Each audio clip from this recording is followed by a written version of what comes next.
लेकिन मैं ये कहता हूं कि सचिन जी पायलट को यदि मुख्यमंत्री बना दिया जाता, लेट हो गया, काफी लेट हो गया, अभी भी यदि बना दिया जाता है तो राजस्थान में सरकार रिपीट हो सकती है।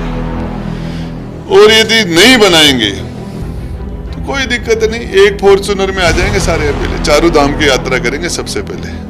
सचिन पायलट जी हिंदुस्तान के अंदर, कांग्रेस के अंदर राहुल जी और प्रियंका जी के बाद में सबसे ज्यादा भीड़ खींचने वाला। इसके लिए गहलोत साहब ने तो माफी मांग ली, सोनिया जी से भी माफी मांग ली और देश से भी माफी मांग ली।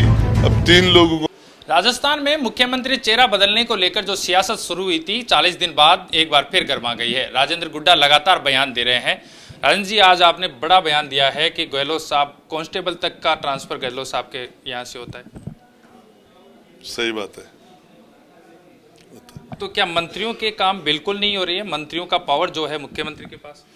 बात ये नहीं थी मंत्रियों का काम होना न होना, काम तो सारी जनता है चल ही रही है, वो तो कोई खास बात नहीं है। इश्यू ये था कि वो प्रताप सिंह जी के, महेश जोशी जी के, वो एसीआर का जो सिस्टम चल रहा था उसमें ना, वो पूछा था कि पावर तो सेंट्रलाइज ही है यहाँ राजस्थान, पूरा एक ही जगह केंद्रित है पावर।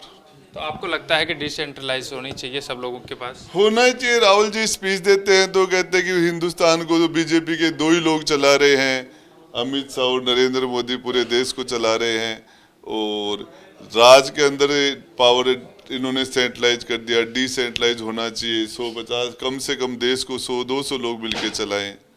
एक आदमी 140 करोड़ के देश के बारे में बोलते हैं तो प्रदेश को भी 30-40 लोग इकट्ठे होकर चलाएं, एक आदमी को चलाएं। तो राहुल जी की भावनाओं के अनुरूप पावर डिसेंट्रलाइज होना चाहिए, होना भी चाहिए, लेकिन हो नहीं रहा। भारत जोड़ो यात्रा में राहुल गांधी राजस्थान आ रहे हैं, क्या आप लोग मिलकर बात रखेंगे राहुल गांधी के सामने कि इस तरीके की स्थिति राजस्थान में है? उनका जो भारत जोड़ो का उनका जो मकसद है वो अलग है, और वो पूरे हिंदुस्तान में एक बहुत बड़ी ऐतिहासिक यात्रा हिंदुस्तान के अंदर जो निकाली जा रही है। लगभग 4,000 किलोमीटर की जो यात्रा है, इस लेवल की शायद मेरी जानकारी के अंदर हिंदुस्तान में 70 साल में कभी भी इतनी बड़ी कोई पद यात्रा नहीं हुई। तो बहुत ऐतिहासिक मौका है। आपको भी लगता है कि एसीआर मंत्रियों के पास भरी जानी चाहिए? मंत्री होना तो सब कुछ चाहिए, होता भी था, लेकिन अब नहीं हो रहा, और ये भरी जानी चाहिए। मैं जहां तक सोचता हूँ किसी अधिकारी को हम इसके लिए दोषी ठहराए, कई अंदर खाने बात करते हैं, कोई कुलदीप राका जी का नाम लेता है, कोई किसका नाम लेता है, ये नहीं, सारा पावर खुद सीएम साहब ने सेंट्रलाइज कर रखा है। 25 सितंबर को जो वाकया हुआ था उसमें हाईकमान ने अनुशासनहीनता मानी थी, लेकिन अभी तक कार्रवाई नहीं हुई, इसकी भी मांग आप उठा रहे हैं? इसके लिए गहलोत साहब ने तो माफी मांग ली, सोनिया जी से भी माफी मांग ली और देश से भी माफी मांग ली। अब 3 लोगों को नोटिस दिया है, उनको सजा देंगे क्या उनको गिफ्ट देंगे वो तो अलग मान तय करे, लेकिन ये सच्चाई है कि गहलोत साहब ही कहते हैं कि गलती कीमत मांगती है और गलती की सजा होती है। तो वो ये तो गहलोत साहब का ही है, कहा हुआ कि गलती, कोई भी हर गलती अपनी कीमत मांगती है, तो वो तो गलती तो उनके ऊपर कार्रवाई होनी चाहिए और राजस्थान में नेतृत्व परिवर्तन होना चाहिए, अभी मांग है आपकी। देखिए, नेतृत्व परिवर्तन की जो आप बात कर रहे हो तो वो तो करे न करे, ये तो दिल्ली वालों का काम है, लेकिन मैं ये कहता हूँ कि सचिन जी पायलट को यदि मुख्यमंत्री बना दिया जाता, लेट हो गई, काफी लेट हो गई, अभी भी यदि बना दिया जाता है तो राजस्थान में सरकार रिपीट हो सकती है। और यदि नहीं बनाएंगे तो कोई दिक्कत नहीं, एक फॉर्च्यूनर में आ जाएंगे सारे एमएलए, चारों धाम की यात्रा करेंगे सबसे पहले। प्रधानमंत्री नरेंद्र मोदी ने जिस तरीके से अशोक गहलोत की तारीफ की, सचिन पायलट ने बयान दिया, आपका क्या मत है इसके अंदर? क्या गुलाब नबी आजाद से तुलना की जानी चाहिए? ये सचिन जी पायलट इस मामले में अपनी जो इस मामले में अपने विचार रख चुके हैं, और ये मैंने इसके ऊपर कोई बात नहीं कही, और मैं इस मामले में कोई बोलना नहीं चाहता। क्या लगता है कि सचिन पायलट उभरता हुआ चेहरा है? जिस तरीके से पूरे देश में, हिमाचल प्रदेश हो या फिर गुजरात में लगातार दौरे कर रहे हैं चुनावी।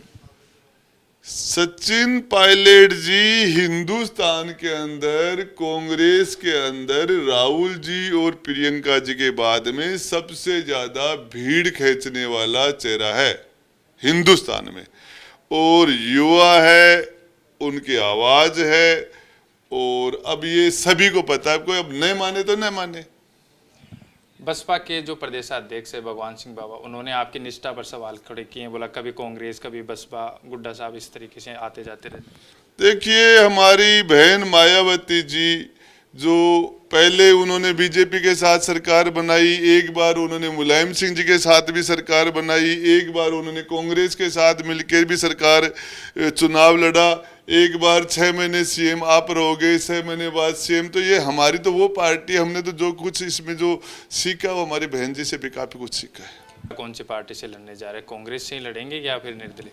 कांग्रेस सरकार में मंत्री हूँ, कांग्रेस राष्ट्रीय कांग्रेस का सदस्य हूँ, पीसीसी का मेंबर हूँ। आज की तारीख में कांग्रेस पार्टी के साथ, राहुल जी के साथ, प्रियंका जी के साथ पूरी शिद्दत से जुड़ा हुआ हूँ। तो आपका ये कहना है कि मंत्री पद जो मिला है नाम मात्र का मिला है, काम नहीं होते?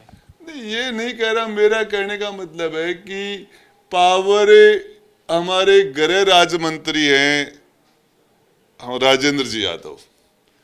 अब उनके पास कोई एक कांस्टेबल के लिए भी नहीं जाता। कांस्टेबल के ट्रांसफर कराने के लिए भी सारे लोग CMR में चक्कर लगाते हैं।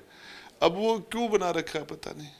ये थे हमारे साथ राजेंद्र गुड्डा, जिन्होंने कहा कि जो पावर है डिसेंट्रलाइज होनी चाहिए, जिस तरीके से राहुल गांधी लगातार कह रहे हैं, और उसी के ऊपर राजस्थान में काम करना चाहिए। सचिन पायलट को मुख्यमंत्री बनाते तो राजस्थान में सरकार रिपीट हो सकती थी।